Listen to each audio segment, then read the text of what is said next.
Alors bonjour tout le monde, bienvenue à notre live démo aujourd'hui et découvrir nos nouveautés de l'automne 2017. Mon nom est Claudia Dravigné, coordonnatrice marketing chez Dialogue Insight. Donc aujourd'hui, on est très excités de vous montrer nos nouvelles fonctionnalités dans l'application et je pense qu'à voir la réponse qu'on a eue pour ce webinaire, ce démo, les gens aussi sont très enthousiastes des nouvelles fonctionnalités.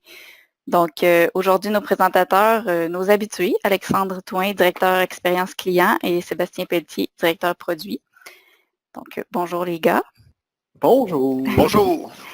Juste avant de débuter, je vais faire un petit rappel pour les gens. Donc, vous pouvez toujours poser vos questions via la petite boîte de questions de votre panneau de GoToWebinar.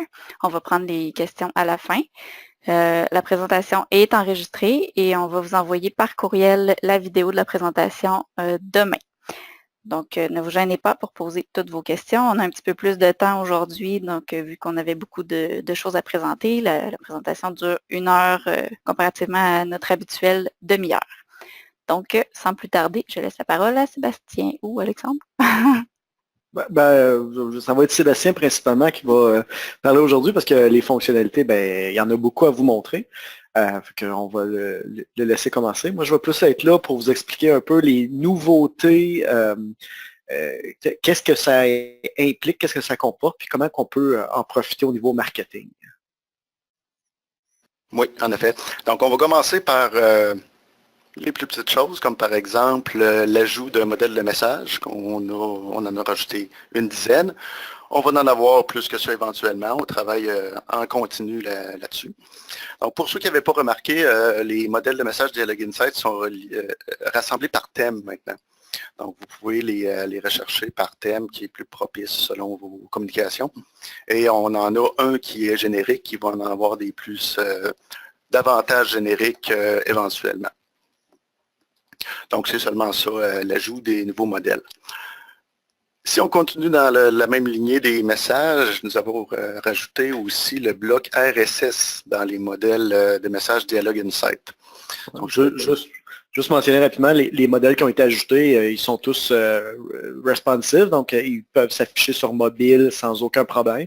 Pour nous, c'est maintenant c'est un standard, tous nos modèles représentent ça. Ils sont tous en mode drag and drop, nos nouveaux modèles aussi. Donc, avec l'ensemble des blocs impliqués, dont celui que Sébastien va vous parler à l'instant, celui des blocs RSS. Oui, en effet, c'est tout responsive, c'est plus une option maintenant.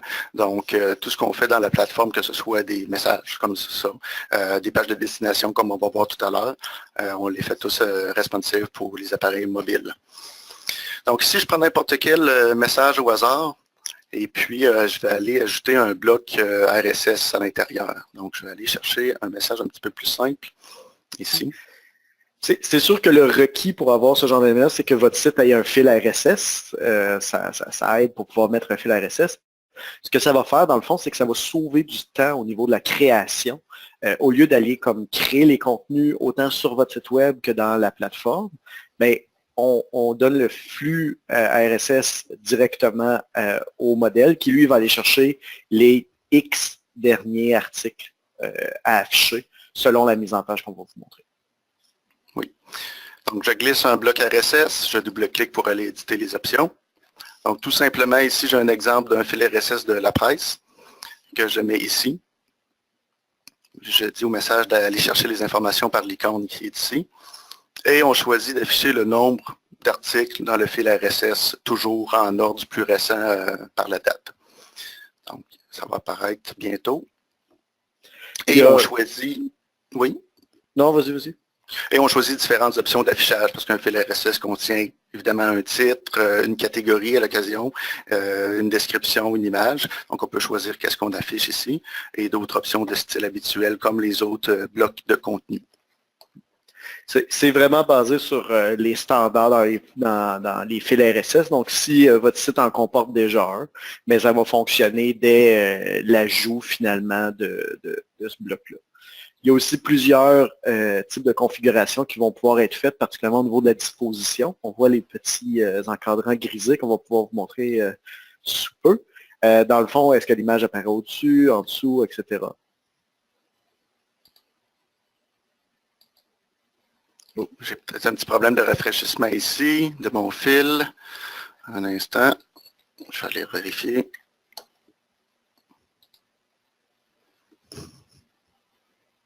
OK, donc le fil RSS est peut-être temporairement indisponible. J'ai cité le fil RSS de mon exemple. On peut y revenir tout à l'heure pour montrer le résultat final aussi. On va laisser le temps d'aller chercher les informations. Habituellement, c'est plus rapide. OK, deuxième chose, Alexandre, qu'on doit parler, c'est la gestion des envois unitaires. Oui. Les envois unitaires, c'est tout envoi qui part de notre plateforme, qui n'est pas un mass mailing, en fait. Ça peut être les messages qui partent d'un processus d'abonnement, comme un formulaire d'abonnement que vous faites. Dans le processus, il y a un courriel de confirmation qui est envoyé au contact. C'est un message unitaire. Un contact, un courriel. Donc, ça peut provenir d'un formulaire d'abonnement, d'un formulaire de mise à jour, d'une inscription dans le module activités et concours, formulaire de prospection, tout ce qui est marketing automatisé, aussi qui envoie des courriels, se retrouve ici. Donc, c'est une section qui existait depuis longtemps à l'interne chez nous, que l'on a ouvert aux clients. Donc, par exemple, ici, ce qu'on voit dans la liste, c'est tous les courriels unitaires qui partent de processus. Par exemple, on en a un dans la liste en haut, demande d'information, message administratif, qui est un message qui est envoyé à un contact en particulier. Donc, on voit que le statut a été livré, c'est correct, mais la section nous permet principalement de détecter les erreurs qui pourraient se produire. Comme par exemple, si on va faire un message, mais il y a une erreur à l'intérieur, par exemple. On a inséré la personnalisation, on a fait une erreur dans notre personnalisation. Le message ne peut pas partir au contact. Donc, on peut venir ici consulter les erreurs de production du message. Et c'est bien fait ici, on n'en a pas. Donc, ça nous permet d'aller retourner dans notre processus, vérifier notre message et s'assurer qu'il est correct pour être envoyé. L'idée, c'est vraiment un type de diagnostic. Puis juste pour vraiment bien comprendre, c'est que dans le fond, quand on fait par exemple, un formulaire d'abonnement sur votre site web et que le formulaire déclenche un courriel à la personne qui vient de s'inscrire, mais ces courriels-là vont s'envoyer à tout moment de la journée, dépendamment de quand est-ce que les personnes vont finalement remplir le formulaire. Mais ça, ces éléments-là n'apparaissent pas dans nos fenêtres traditionnelles de résultats d'envoi, parce que sinon, ça serait beaucoup trop lourd. Imaginez que vous avez un site web, vous avez 40 inscriptions par jour, ben, ça viendrait comme vraiment remplir la fenêtre. Donc, c'est pour ça qu'il y a cette section-là à part qui vient, puis qui va couvrir de manière complètement automatique. Là, il n'y a pas de configuration à faire.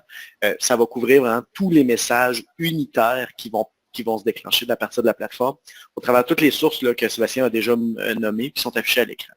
Il y a aussi toute la notion des envois de tests. Donc, si vous faites des messages et que vous testez, vous envoyez un message à quelqu'un chez vous, mais le test ne se rend pas, vous allez avoir ici un départ au niveau diagnostic pour voir pourquoi le test ne s'est pas rendu.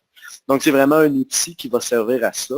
Puis ça, il n'y a pas de configuration, là. Tout le monde y a accès sans problème. C'est quelque chose que nous, à l'équipe de support, on se servait régulièrement, mais on a décidé de l'ouvrir à tous pour justement que vous puissiez aussi avoir ce genre de vue-là pour. OK, ça coupait un petit peu, Alexandre, c'est pas grave. Donc, oui, la section est accessible sous Résultats, envoi unitaire ici. Et pour ceux qui ont le module SMS, on peut voir la même chose aussi au niveau des SMS ici par la section. Là, dans notre projet ici, nous, on n'en voit pas d'SMS, on verrait tous les résultats si ça s'est livré avec succès, etc. OK. Donc, la troisième fonctionnalité qu'on a mis en ligne, c'est les pages de destination.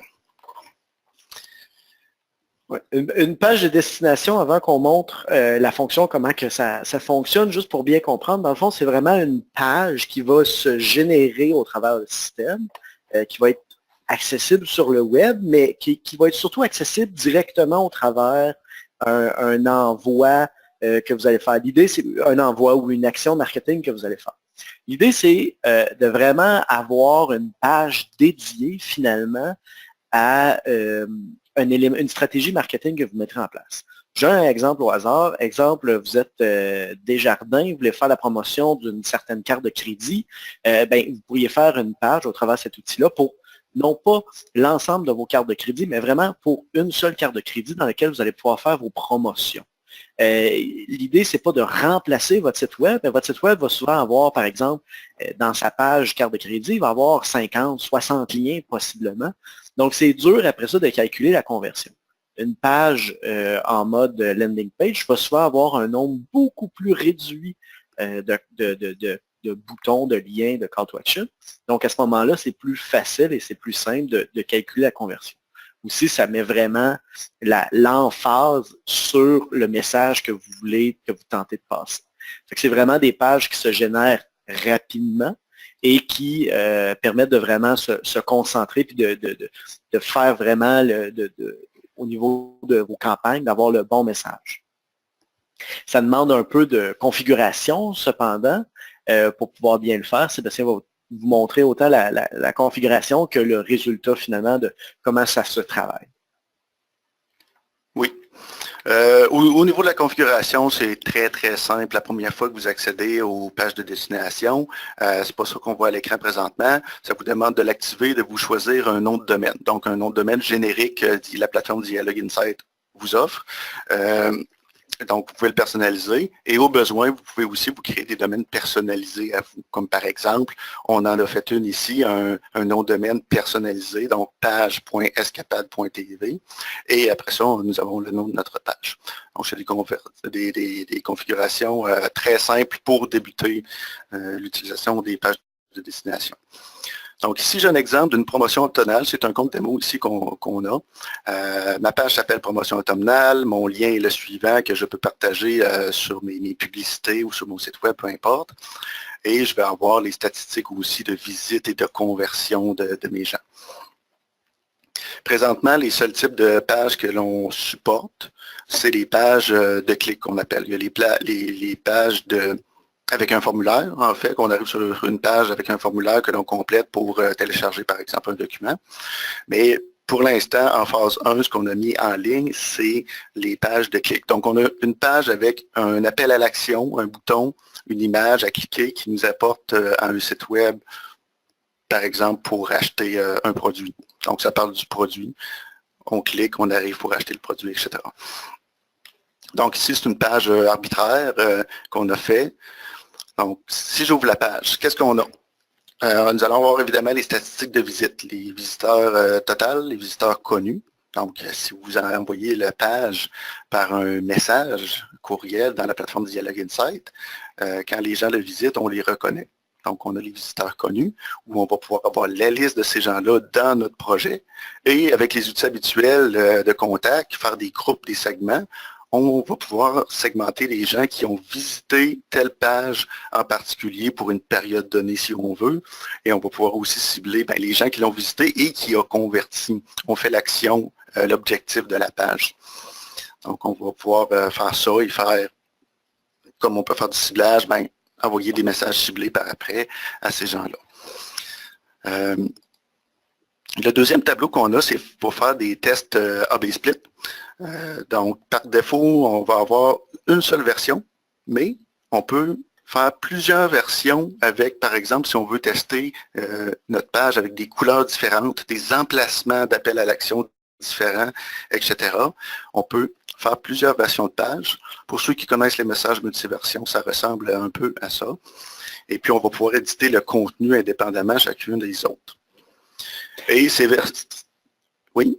Oui, dans le fond, c'est vraiment un bon moyen de pouvoir optimiser finalement la landing page en question, surtout si c'est une page qui est par exemple par produit, donc qui est là pour longtemps.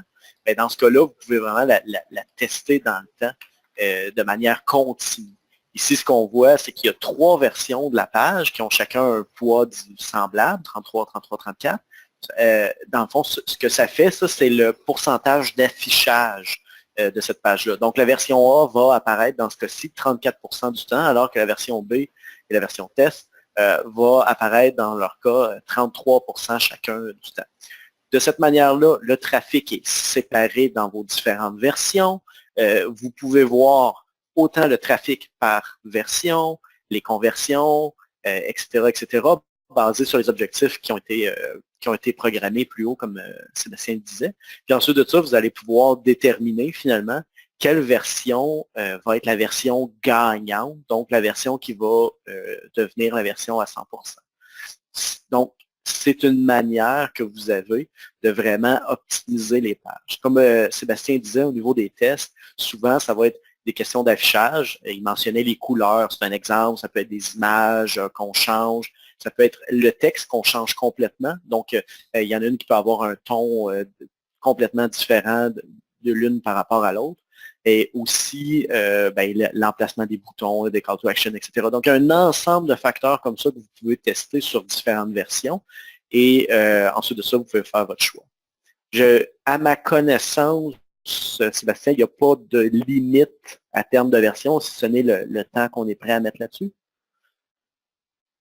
En effet, il n'y a pas de limite de version. On peut en créer autant qu'on veut à partir d'une version qu'on a fait. On peut la dupliquer, en fait, ici, et repartir de celle-ci pour modifier un peu les contenus. Donc, c'est la façon la plus optimale de faire en dupliquant une version que l'on a déjà fait. Et puis, comme on parlait du poids, comme Alexandre parlait du poids d'affichage ici de chacune des versions, donc pour un même lien qu'on a ici, donc le système va automatiquement séparer l'affichage selon le poids des versions. Donc, 33% de chance, la version B d'être affichée, contrairement aux autres. Là. Ça dépend de qu'est-ce qu'on veut, comment on veut tester. C'est nous qui choisissons le pourcentage. Donc, chacune va avoir ses statistiques et les statistiques globales de toutes les versions est dans le premier tableau en haut. Ensuite, le dernier tableau, c'est toutes les visites uniques et connues compilées globalement pour voir à tel moment, ici on a le dernier mois, à tel moment, j'ai fait une action marketing par exemple, j'ai fait des publicités AdWords dans Google. On pourrait voir à ce moment-là, j'ai eu un plus de visites le 25 septembre par exemple parce que j'ai mis ma publicité en ligne, etc. Ensuite, comment qu'on édite justement ces versions-là? Donc ici, on peut y aller par l'édition en haut ou par une version en particulier pour y accéder directement. Donc, je vais éditer ma version A. J'arrive dans un éditeur qui est semblable pareil au message drag and drop pour ceux qui les connaissent. Donc, des blocs que l'on glisse, pas besoin de connaître le code HTML. On glisse nos blocs, on configure nos styles, etc. à l'intérieur ici. Et si on veut changer de version, on n'est pas obligé de revenir en arrière. On peut changer de version par ici. Juste en dessous du nom de notre page de destination. Vous voyez ici, c'est un test où l'image d'en-tête est des canaux, un lac, et la version A est plutôt du camping, avec des gens. Donc, on veut tester lesquels pour avoir un meilleur taux de conversion. Et en parlant justement du taux de conversion, c'est sur les liens. Donc, mon objectif, c'est que les gens cliquent sur « Réserver maintenant », par exemple, mon appel à l'action. Donc, je mets un lien à l'intérieur sur ce bouton-là et il va apparaître ici dans ma liste des objectifs de conversion tous les liens de ma page. Donc, ma page réservée, par exemple, mon lien, c'est celui-ci. C'est sur les clics que je fais ici dans mes liens que mon objectif de conversion ou les stats qu'on voyait à l'écran précédent va être calculé. Il y a tant de gens qui ont visité, par exemple 500, il y en a 200 qui ont cliqué sur le bouton. On a un pourcentage avec ça. C'est un peu ce que je disais tantôt pour vos objectifs. Vous pouvez avoir plusieurs liens qui déterminent vos objectifs. Ça, dans ce cas-là, ça va calculer le global de ce qui est des différents liens que vous cliquez. Mais dans ce cas-ci, on voit j'ai des liens vers mes médias sociaux, par exemple, Facebook, Twitter, etc. Mais je ne veux pas que ça fasse partie. C'est vraiment juste parce que ça fait partie de ma stratégie marketing et tout ça. Mais je veux vraiment, pour cette page-là, calculer mon objectif de conversion en lien avec le bouton réservé maintenant. Donc, ça va permettre de vraiment focusser sur cet élément-là. Oui. Donc, c'est là-dessus que les statistiques de conversion sont basées. Et puis, on peut aussi personnaliser, comme les messages, notre page de destination. Donc ici, j'ai un paramètre qui ressemble au message pour ceux qui personnalisent. Donc, je veux afficher le prénom du contact, revivez vos souvenirs d'été. Contrairement au message, nous devons créer les variables qui vont être insérées dans le lien de la page de destination. Comme par exemple, j'ai ma page qui était escapade.tv/promo. Donc, à la fin du lien, je dois passer les paramètres, les variables, prénom et nom, afin que ma page les récupère et il les affiche ici à l'écran. Et comme les messages, on peut faire des blocs conditionnels aussi. Je voudrais par exemple afficher le bloc une colonne qui est ici seulement à des gens de telle province, par exemple. Je pourrais m'ajouter un paramètre province, passer la donnée à ma page, et comme les messages, si j'édite mon bloc, je peux ici venir rajouter une condition sur mes paramètres. Là, j'ai juste mon prénom, mais je choisis ma province, c'est égal à QC. Le bloc s'affiche juste pour la province de Québec. C'est important de noter que comme les pages de destination sont publiques, ben c'est sûr que si vous mettez de la personnalisation de ce type-là, ça se peut que ça limite le champ d'action du bloc. Parce que pour que je sache que la personne vient du Québec, par exemple, dans le cas de Sébastien, ben ça doit venir de la fiche profil. Donc, la personne doit avoir passé par la plateforme Dialogue Insight d'une manière ou d'une autre. Donc, si la personne passe autrement, ben là, le bloc, on va considérer tout simplement que la personne ne vient pas de Québec et n'affichera pas le bloc. Oui. Par exemple, deux façons de faire. Mon lien de ma page de destination, je l'insère dans un courriel Dialogue Insight. Ben, avec les outils d'insertion de personnalisation dans les messages, à la fin de notre lien, on peut insérer les données que l'on veut. Donc, le prénom est égal au champ prénom du contact, nom est égal au nom du contact. Donc, c'est passé à la page de destination par le lien. Autrement, si on prend notre lien de page de destination pour la mettre sur notre site web, ben, c'est la responsabilité du client de personnaliser avec son site web. Par exemple, si le visiteur sur son site est connecté, par exemple, ben, on le reconnaît, on sait c'est qui, on peut insérer automatiquement ces données-là dans le lien pour personnaliser à l'arrivée sur la page de destination. Je vais répondre un peu à une question qui nous a été posée. En fait, l'accès à la page de destination se fait vraiment au niveau du lien. C'est-à-dire que au niveau des versions, ça va vraiment être la page elle-même qui va déterminer la personne va s'afficher sur la version A, la version B ou la version C. On ne peut pas donc faire une version qui va sur, par exemple, ma page de landing page et une autre qui va sur, par exemple, votre site web.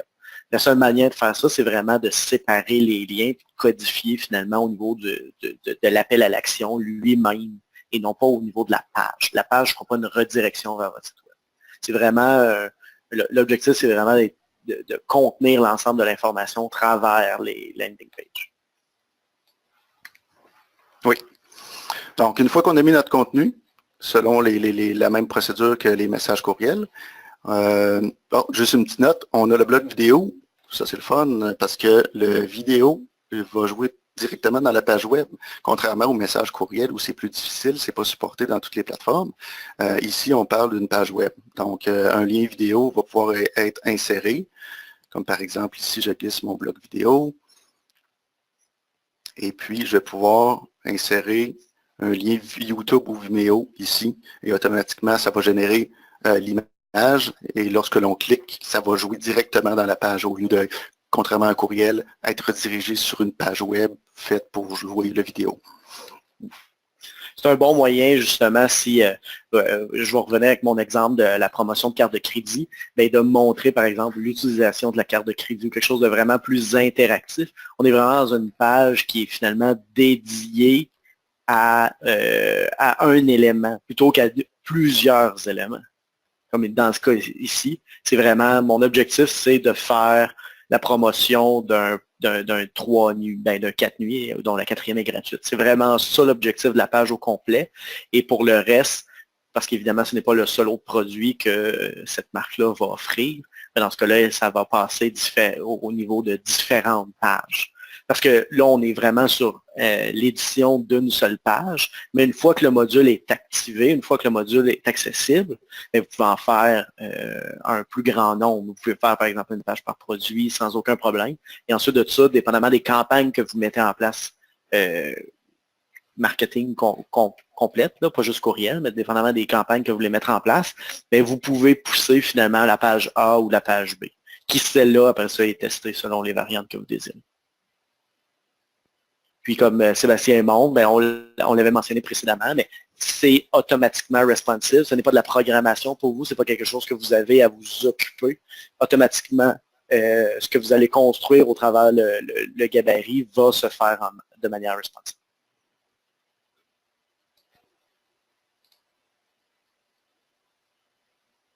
OK, on a une question qu'on pourrait répondre tout de suite à propos de les pages de destination. Est-ce que c'est une fonction payante ou elle vient de base?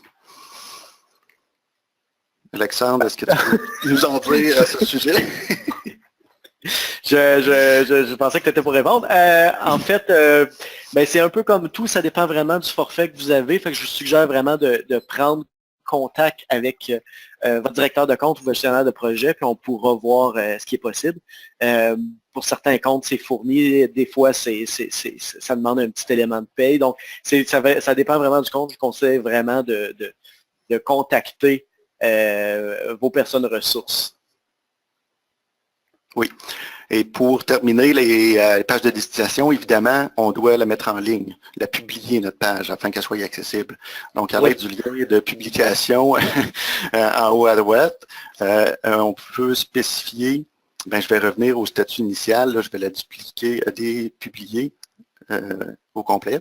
Donc, quand je la publie, je peux spécifier une date de mise en ligne et d'expiration si je veux, c'est facultatif. Donc, si je ne spécifie pas de date, elle va être automatiquement en ligne lorsque je vais cliquer sur le bouton publier ici. Donc, c'est des dates que je peux changer. Ma page de destination, par exemple, est en ligne depuis une semaine et je décide d'étendre la période d'affichage. Donc, je peux venir ici dans publication, modifier la date d'expiration pour étendre la période et sauvegarder ici. Donc, si je clique sur publier, oh, ma date n'est pas bonne, je vais enlever ma date. Ici, comme ça. Donc, il est publié. Je peux maintenant prendre ce lien-là et le partager à mes gens. Le lien. Sébastien qui vient de publier sa page, c'est sûr qu'elle n'est pas encore promue, mais le fait qu'il aille dessus, ça va évidemment commencer à compter des statistiques. Donc, les visiteurs uniques vont se calculer, les visiteurs connus vont se calculer, et ça avant même que la promotion débute, parce que vous êtes en mode un peu test, vérifier si tout marche. Pour s'assurer que les statistiques soient correctes, il y a le petit bouton de réinitialiser les statistiques qui est juste sous les versions. C'est exactement ce à quoi il sert. Dans le fond, ce que ça va faire, c'est que ça va complètement supprimer l'ensemble des statistiques reliées à cette page-là pour que vous puissiez recommencer à zéro.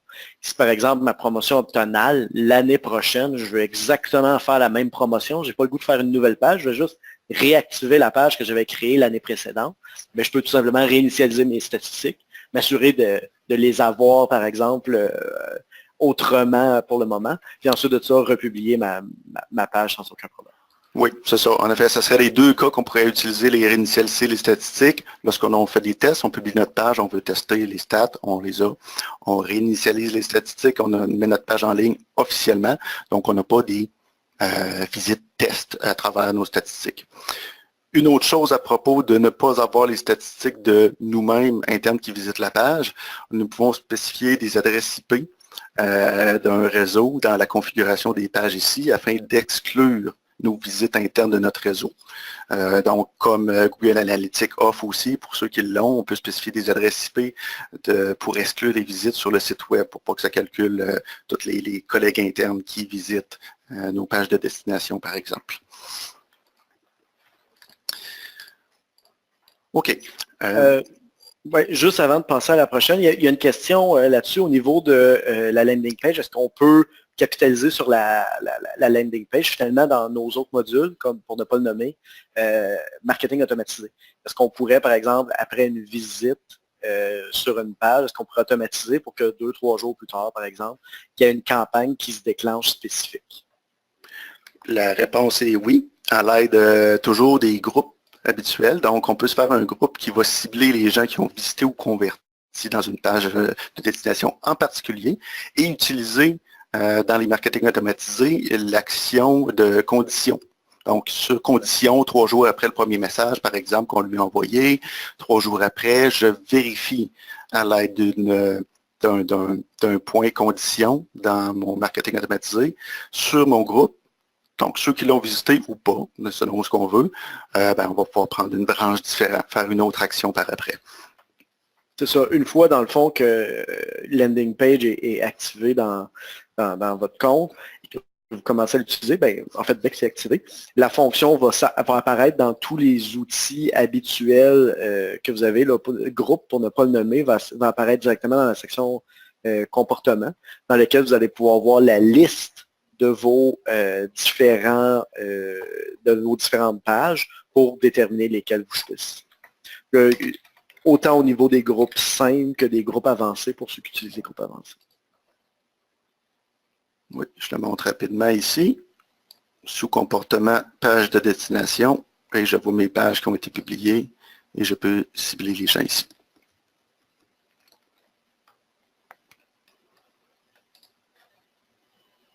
OK, est-ce qu'on a une dernière question pour les pages de destination? On pourrait lui répondre tout de suite. Pendant qu'on est là. Est-ce que l'on peut faire un test, la moitié est envoyée sur notre site et l'autre moitié sur la page de promotion? Non. Donc, la page de destination, ben, je pense que tu y avais répondu un peu tantôt, Alexandre. Exact. Donc, c'est vraiment, c'est dans notre système. Il n'y a pas de redirection automatique qui se fait ailleurs. C'est vraiment selon les versions dans la plateforme Dialog Insight que c'est basé. Donc, si on veut une redirection sur notre site web, ben, c'est à l'aide de appel à l'action, un bouton, un lien qu'on met dans notre landing page, que ça va aller finalement à notre site web. L'objectif derrière la mise en ligne de cet outil-là, c'est vraiment que vous puissiez faire l'ensemble d'une campagne marketing au travers de notre outil. Donc, ça vous permet vraiment de contrôler l'environnement de vos campagnes et d'avoir vraiment l'ensemble du processus vraiment rattaché à la plateforme, dans le sens qu'après ça, ça va vous permettre d'avoir les statistiques rattachées, d'avoir la donnée de manière complètement unifiée. Donc, Landing Page, c'est un bel outil qu'on a mis pour ça, mais on en a mis d'autres aussi. On a entre autres la notion maintenant de push notification qui vient. Donc, pour ceux qui ont une application, ça va vraiment être quelque chose de très intéressant que vous allez pouvoir faire directement à partir de la plateforme. C'est juste une petite slide, dans le fond, là, qui vous expliquer un peu c'est quoi une notification push, là, pour ceux qui ne le savent pas. Dans le fond, on en reçoit tous sur notre téléphone. Ici, j'en ai une collection là, sur le téléphone. Dans le fond, c'est un push qu'on dit applicatif, c'est-à-dire que ça vient d'une application. Si vous possédez une application, ça vient pousser finalement des éléments directement à l'écran.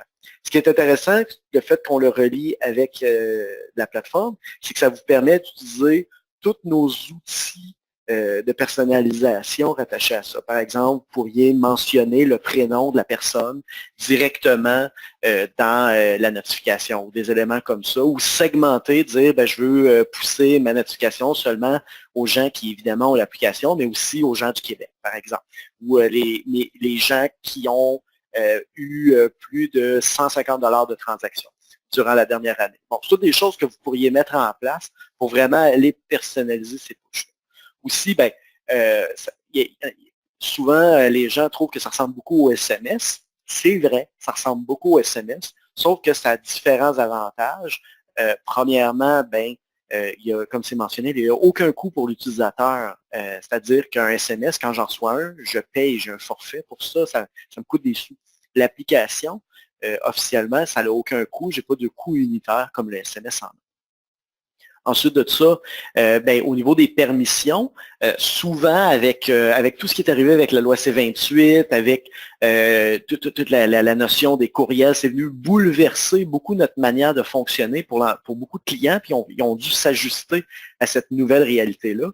Ce qui est intéressant avec les push, c'est qu'on soustrait finalement toute la gestion des permissions parce qu'il y a deux éléments. Un, la gestion des permissions se fait directement dans l'application, c'est-à-dire que si une personne télécharge une application de base, elle accepte qu'on discute avec elle, qu'on lui fasse des pushs, mais au travers de ça, les permissions vont être gérées au travers un petit slider on-off directement dans l'application ou même directement par l'appareil. Souvent, les appareils, autant iPhone que Android, vont permettre de de déterminer si la personne veut recevoir telle ou telle notification, et ce, sans que nous, en tant que marketeurs, aient à se soucier de ça. C'est vraiment technologiquement que ça gère de soi-même. Donc, c'est quelque chose qui est, disons, une chose de moins à réfléchir. Puis finalement, c'est pour les gens qui ont des applications, le défi n'est pas tant le téléchargement de l'application, qui en est un, mais c'est surtout de revenir continuellement à l'application, que dans le temps, finalement, l'application ne se retrouve pas dans le dossier ne pas utilisé ou tout simplement effacé de l'appareil. Donc, de rappeler aux gens au travers des pushs, l'existence de l'application et les avantages que l'application donne, mais ramène les gens finalement à utiliser cette application-là. Donc, c'est différents avantages que cet outil-là a. Évidemment, pour ça, ça prend un peu de configuration, ça prend un peu de traitement. On va vous montrer comment ça fonctionne dans la plateforme au travers les mains expertes de Sébastien. Mais il faut juste vraiment comprendre que pour utiliser ça, le premier requis, c'est que vous ayez une application et qu'on mette un certain pont de connexion finalement entre cette application-là et notre technologie. Oui, en effet. Je vais le dire tout de suite, c'est plus compliqué que les landing pages. Les pages de destination, je veux dire. Parce que c'est ça, comme Alexandre le dit, il faut une application mobile qui soit peut-être déjà existante ou en cours de développement là, de votre côté. Et ça doit être intégré par le programmeur de cette application mobile-là. Parce qu'on a, avec la configuration qu'on doit faire, il y a du code qu'on doit insérer dans l'application afin de communiquer, que Dialogue Insight puisse communiquer avec l'application, que l'application et vice-versa communique avec nous pour avoir, par exemple, les ouvertures des push notifications sur les appareils. Donc, ça requiert vraiment un programmeur. Nous avons de la documentation pour ça, dans l'aide en ligne qui explique le tout, avec des exemples de code aussi à programmer et comment faire le tout. Donc, je vais donner un exemple ici de push notification. Un résultat final ici qu'on voit à l'écran, dans le fond, c'est sous le même principe que l'édition des messages et des SMS pour ceux qui les ont. On a toujours la partie édition où on met notre contenu, les tests et l'envoi du message. Donc, c'est comme les messages, on peut faire un envoi en lot. Ça veut dire je sélectionne toute ma liste ou des groupes en particulier et ça va envoyer à mes contacts qui ont accepté de recevoir les push, qui ont dit accepter sur leur appareil de les recevoir dans le fond. Donc, si je suis en mode test, j'ai créé une push notification qui dit juste bonjour Alexandre. Donc, selon le contact, on peut tester notre personnalisation ici que l'on a mis. Sur le même principe que les courriels, insertion de personnalisation et même contenu conditionnel aussi. Encore mon exemple de province. Donc, si la province est égale QC, ben, promotion pour la gang de Québec, etc. Des choses comme ça. Donc, on peut mettre ça ici. On peut s'envoyer des tests de la même façon que les messages, évidemment, pour avoir l'application d'installer et avoir accepté les push. Et puis, on peut procéder à l'envoi qui ressemble beaucoup à l'envoi d'un message. Donc, tous les contacts ou un groupe en particulier ici. Et je peux céduler mon envoi, la planifier d'avance ou l'envoyer maintenant ici. Donc, ça, c'était plus le résultat final que je voulais vous montrer. Mais je vais vous montrer rapidement la configuration de l'application, votre application mobile dans Dialogue Insight pour être capable d'arriver ici à la fenêtre qu'on voit pour envoyer des notifications. Donc, sous configuration, vous allez avoir, évidemment, avec le module activé dans votre compte, vous allez avoir notification mobile et vous pouvez ajouter votre application par ici. Donc, j'en ai une présentement que j'ai nommée Demo App Dialogue Insight qui est configurée. J'ai un contact présentement qui est avec un appareil Android qui peut recevoir ma notification. Juste une note en passant, justement ici, je pourrais avoir par exemple 10 contacts et le chiffre 20 par exemple ici, parce que les gens peuvent avoir plus qu'un appareil mobile à la maison, comme par exemple une tablette, un iPad, une autre tablette Samsung Android, un téléphone, etc. Et ils auraient installé votre application sur tous ces appareils-là et ont accepté de recevoir des notifications. Donc, quand on envoie des notifications, ça apparaît sur tous les appareils qui les ont acceptés. Donc, pour un contact qui peut avoir plusieurs appareils, le chiffre peut être plus haut habituellement, en général, là, pour les appareils. Donc, quand je rentre dans mon application, évidemment, ça va être un petit peu plus compliqué. J'ai mon application Android configurée qui marche. Les programmeurs vont reconnaître des choses ici.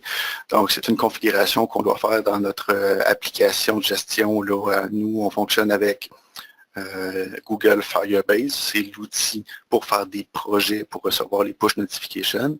Et Google, justement, cet outil-là envoie des messages à Android, mais aussi à Apple.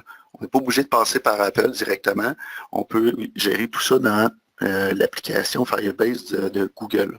Évidemment, il faut avoir un compte Google, configurer tout ça avec les instructions fournies par Dialog Insight. Et une fois que c'est fait, on met les bonnes informations ici. Donc, ici, j'ai configuré juste Android. Mon application est juste sur cette plateforme-là. Et j'ai des codes, par exemple, que le programmeur prend afin d'intégrer dans le code de l'application mobile programmée. Donc, une fois que c'est fait, je peux faire des types de notifications qui est en fait des modèles, comme un peu des modèles de courriel. Quand je crée ensuite une notification mobile, je dis à partir de tel modèle.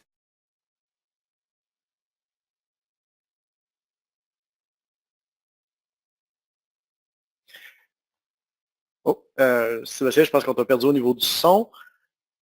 Oh, oui. À partir de quel moment? Tu nous parlais de la configuration puis des modèles de type de notification. Oui, donc c'est ça. Les modèles, c'est comme les messages. On choisit, on fait notre modèle, on met du contenu prédéfini à l'intérieur pour nous faciliter la vie après ça. Lorsqu'on crée une notification envoyée par ici, ben, je choisis justement un modèle avec déjà du contenu avec mon application. Donc, c'est possible d'avoir plus qu'une application. Je pense que la majorité des cas, ça va être plus rare, mais on choisit notre application et notre modèle associé et on fait notre notification et on l'envoie. Présentement, c'est disponible seulement en envoi en lot, donc comme le mass mailing pour les courriels, mais on est en train d'ajouter ça au marketing automatisé.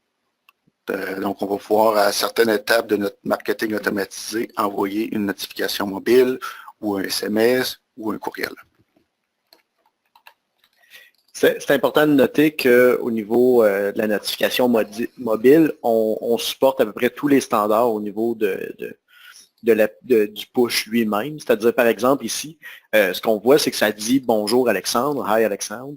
C'est une notification, OK, qu'arrive-t-il lorsque je clique dessus, lorsque je double tape sur la notification? Mais dans ce cas-ci, dans l'exemple qui a été donné, ça va tout simplement ouvrir l'application de manière standard, ça va ouvrir tout simplement.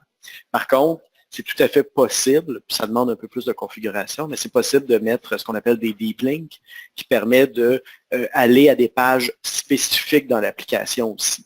Mais tout ça au travers des créations de paramètres et non pas avec des liens directement dans le contenu. Donc, c'est toutes des choses qui vont être possibles, c'est des standards d'industrie que vous pouvez, après ça, le faire. Mais si vous avez une application, vous avez probablement des gens spécialisés autour de vous ou vous l'êtes peut-être vous-même en programmation. Donc, c'est un langage qui vous parle et on va pouvoir vous accompagner au travers de tout ça.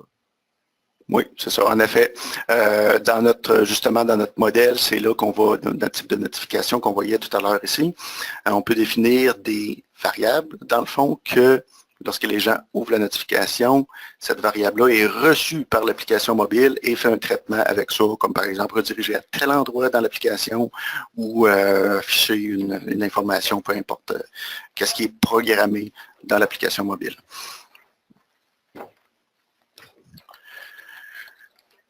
On a tout autre chose à dire là-dessus. Pas sur la notification mobile comme telle. OK. À moins qu'il y ait des questions. J'en vois pas pour l'instant, on verra à la fin. OK. Donc, ensuite, on serait rendu au nouveau portail d'assistance pour le support. En fait, vous l'avez probablement remarqué si vous avez visité l'aide en ligne dernièrement. En fait, on a fait une refonte complète de notre portail d'aide en ligne pour être encore plus pertinent, puis vous accompagner encore plus dans la réalisation de vos stratégies marketing.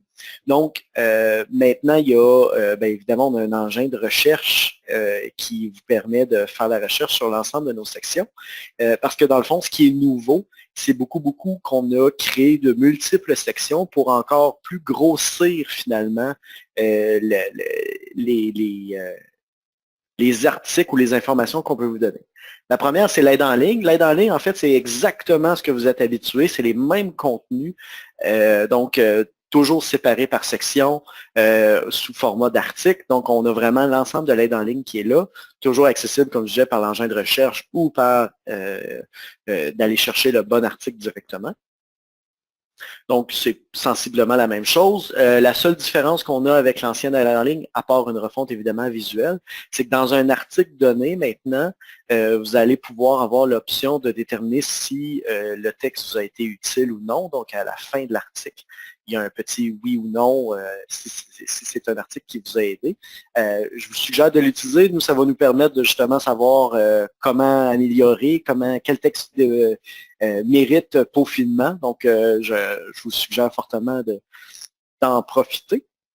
Deuxième section, qui est une toute nouvelle section pour nous, la section ressources.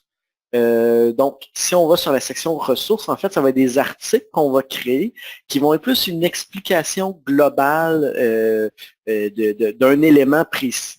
Donc, au lieu de découper comme l'aide en ligne, que c'est vraiment section par section, là, on va vraiment vous expliquer de manière concrète comment faire des choses, par exemple, comment récupérer un mot de passe ou pour quelles raisons mes envois n'atteignent pas tous mes contacts. Bon, quels sont les types de raisons qui sont rattachés à ça. Donc, c'est vraiment basé sur les questions que vous nous posez le plus régulièrement. Il n'y en a pas beaucoup pour le moment, mais c'est des choses qu'on va peaufiner avec le temps, qu'on va rajouter au fur et à mesure qu'on va avoir des éléments. Donc, on va vous expliquer un peu, non pas comme les boutons servent à quoi, mais plutôt globalement, stratégiquement, pourquoi, comment améliorer, etc. Donc, c'est le principe même d'une FAQ, c'est vraiment basé sur les questions les plus fréquemment posées. Troisième section qui a été ajoutée, c'est le petit dada de notre ami Sébastien ici. En fait, c'est le forum de développement. Peut-être, Sébastien, tu peux en glisser un mot? Oui. Donc, le forum, par contre, il faut être connecté à notre portail ici d'assistance pour y accéder. Donc, c'est pas n'importe qui, vous êtes privilégiés, les clients. Donc, ici, il faut être connecté afin de voir le forum. Donc, ici, on a l'outil de connexion qui est là. Et on va parler en même temps de la dernière fonctionnalité qu'on voulait parler aujourd'hui, c'est l'authentification unique, single sign-on en anglais, et puis tout ça. On l'a utilisé justement pour le portail. Ça veut dire que si on est déjà connecté dans l'application Dialogue Insight et qu'on accède ici au portail, on va être connecté automatiquement au portail. On n'a pas besoin de se reconnecter une deuxième fois et vice-versa aussi. Si je me connecte ici au portail et j'accède à Dialogue Insight, ben, je vais être connecté aussi à Dialogue Insight. Donc, c'est une nouvelle fonctionnalité aussi que l'on a dans l'application, l'authentification unique. On va en parler un petit peu plus en détail par après, mais après le forum, je vais vous le montrer. Donc, ce que je veux vous montrer ici, dans le fait, c'est si je fais connexion, ça m'appelle à la fenêtre de connexion de Dialogue Insight, justement, parce que mes accès sont ici. Et là, je vais rentrer mon utilisateur. Si je me souviens de mon mot de passe. Et ça me redirige au portail, je suis connecté, et si j'accède au forum, ben, je l'ai ici.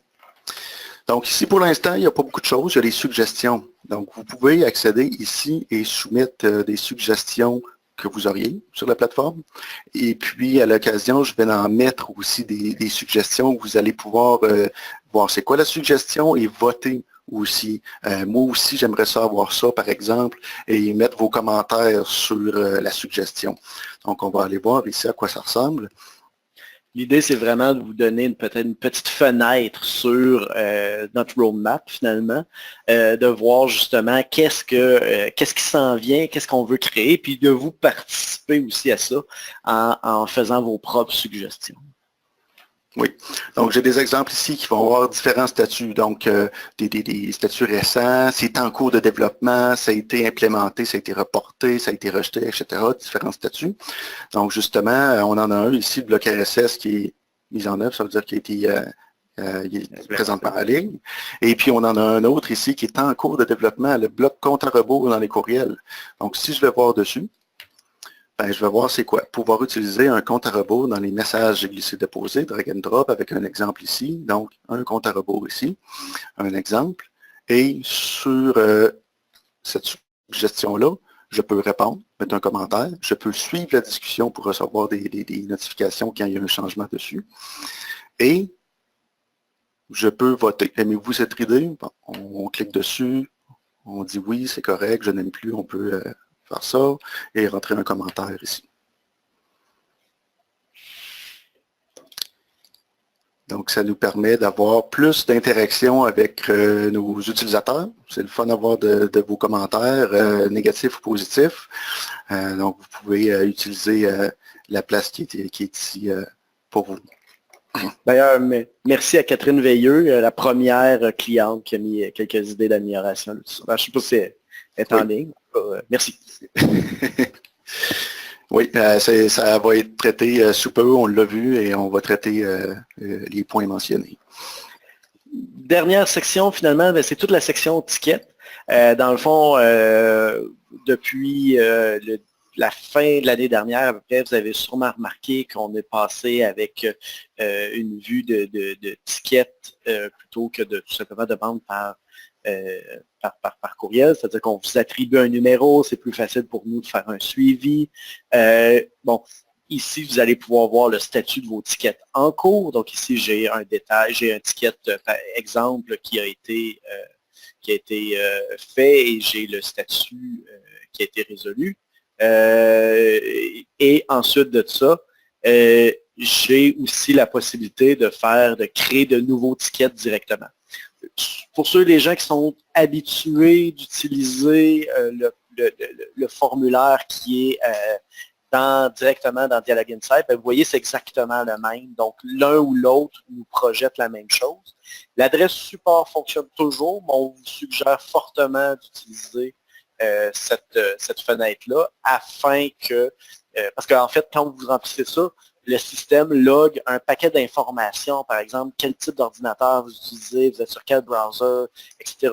etc. Donc, ça nous permet à nous d'avoir plus d'informations pour mieux vous répondre plutôt que si vous utilisez l'adresse courriel.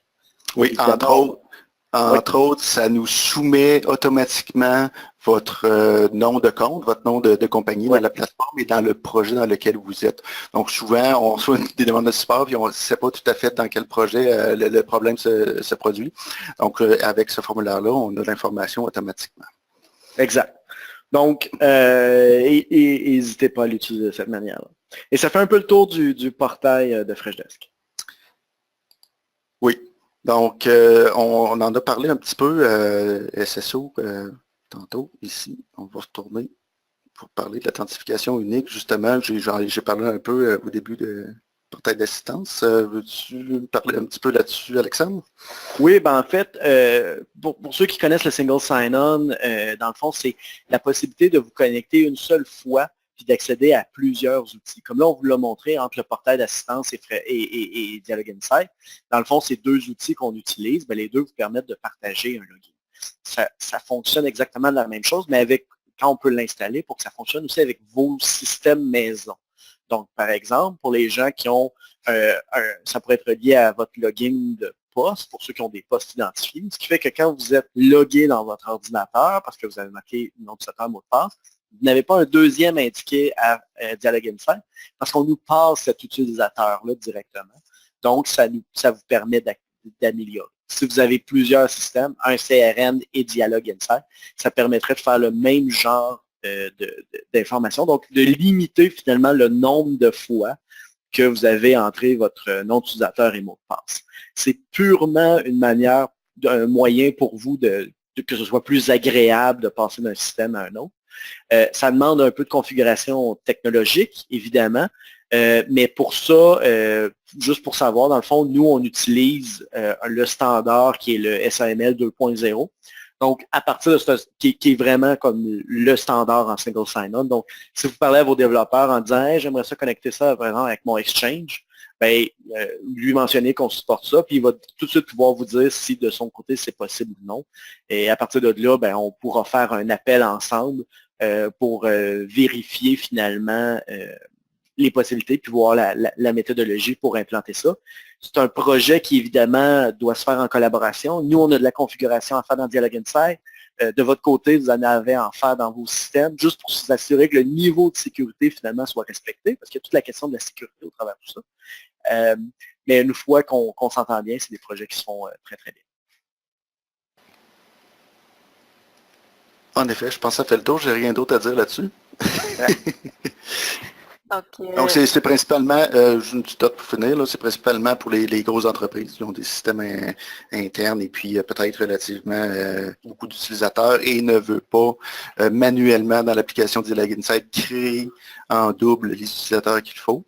Donc, ça pourrait être une solution envisageable. Bon, donc on arrive presque flush dans notre temps, c'est super. S'il y en a d'autres qui ont d'autres questions, c'est le moment de les poser dans la boîte de questions. On va laisser peut-être quelques secondes voir s'il en rentre. En attendant, je vous rappelle que la présentation est enregistrée et qu'on va vous l'envoyer par courriel. Ça va être demain plutôt que cet après-midi. On est déjà 14h30, donc ça va aller à demain. Donc, je ne vois pas d'autres questions. Je pense que vous avez été très clairs, les gars. Donc, je vous remercie. J'espère que ça fait plaisir. J'espère que ça vous donne le goût d'utiliser ces nouvelles fonctions-là. On essaie toujours de autant développer des nouvelles manières de faire des campagnes marketing que de vous simplifier la vie dans ces campagnes-là. Donc, si vous avez bien aimé ça, n'hésitez pas à nous le faire dire. Puis surtout, utilisez le forum sur le nouveau portail pour pouvoir nous suggérer finalement ce que vous aimeriez que l'on développe. Nous, on a beaucoup d'idées, un peu trop, Sébastien va nous dire, mais on aimerait beaucoup entendre votre feedback pour nous aider à décider ou même peut-être changer nos directions. Oui, que ce soit positif ou négatif, on aime toujours ça. Donc, merci beaucoup. Merci à tous. Et merci.